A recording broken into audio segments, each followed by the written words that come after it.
I cracked like 100 some packs today, love me too. Built the Jun Obnoxious deck and an Esper Party deck. Yeah, CGB currently has my prime. I think I've been following you on YouTube for around a year now. I want to say maybe back around Eldraine. Wow.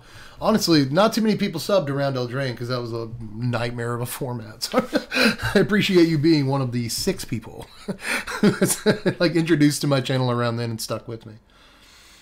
I gotta say, man, a rising tide lifts all boats, you know?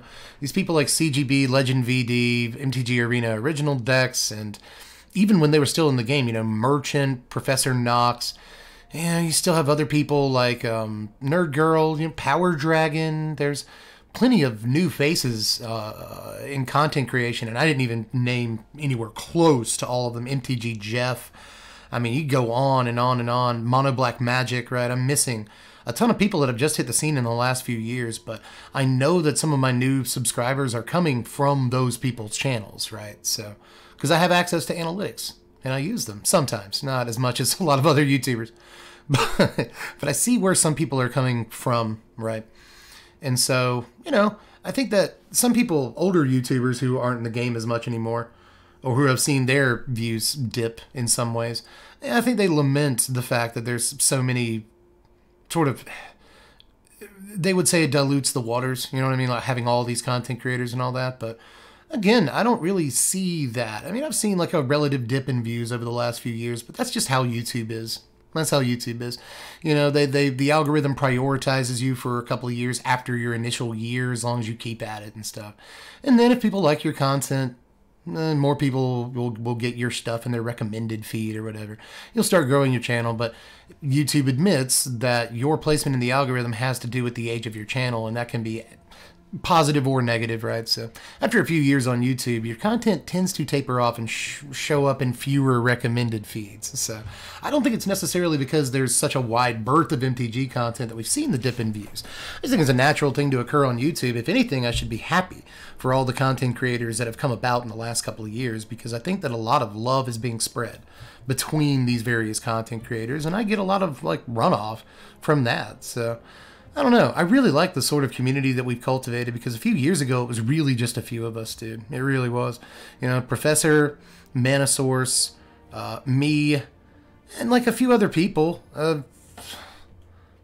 Literally just a few other people. I mean, it's like Mr. Lubufu, you know, it's it's on that level. He's a good content creator, or at least he was back in the day. I don't know if he's been canceled. I haven't followed Lubufu in 10 years. But, you know, there were very few content creators back in the day, and now we've got like a real community of people who work together. And I don't know, maybe I'm stun locked here and I've gone off too long on it, but it's just something I really personally like a lot. Oh, Pleasant Kenobi, I don't know how I didn't mention him. I mean, there's a ton of content creators that have forged their own little niches in the community, and it's been kind of nice, you know? I like it. Spice 8 Rack, I mean, you just keep coming up with people who have really been in the game for just a few years. Oh, Goldfish was around back then. But, you know, you've got a few people that have only been around for a few years, and they've formed their own little communities within communities within communities, and they work together, and it's just really nice to see that, because we didn't used to really have that. So I like it. Oh yeah, Ristic Studies. I don't know how I didn't mention him. He's really good. Can't remember when I found your YouTube channel. Yeah, for a lot of people, it was a very long time ago. We've been doing this for 7 years. It really does feel, I know it's a cliche, but it feels like it was just yesterday, dude, that we started a YouTube channel. I was working in a restaurant. Oh, try a YouTube channel. I'll see how that works. It's kind of happened. I got very, very lucky that I was, at the time, you know, a big fish in a small pond. You know, I was able to find a niche on YouTube that not too many people were in at the time, and I think that that was, in a way, strategically a good idea. I didn't mean it strategically at the time, but I do think that was part of what made us a successful channel at first, you know. But now it's a little bit harder to set your content apart in a larger pond with so many more fish, but I think we do a pretty good job of setting the content apart. I wish YouTube would recommend our stuff a little bit more, but I feel like in the last few years we've done a good job of trying to sort of keep up with the way the wind is blowing. But in and of itself, I think people get mad and leave the channel because of that, because the perception that you shouldn't have to do that, but you do. It's YouTube. You know. you're not like a servant to trends all the time on YouTube, but you know, if I was still doing the same 3 times a week deck tech, no gameplay content, no list content, whatever that I was doing a few years ago, I think the channel would have completely sunk by now. I don't know.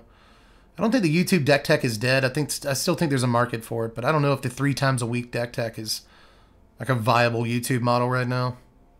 If you want to do a deck every day and play with it the way CGB does or something, or other people, I think that's a good model. But you know, the no gameplay. Here's a bunch of pictures of cards. Here's what they do. It's just not people. I think we're past that at this point.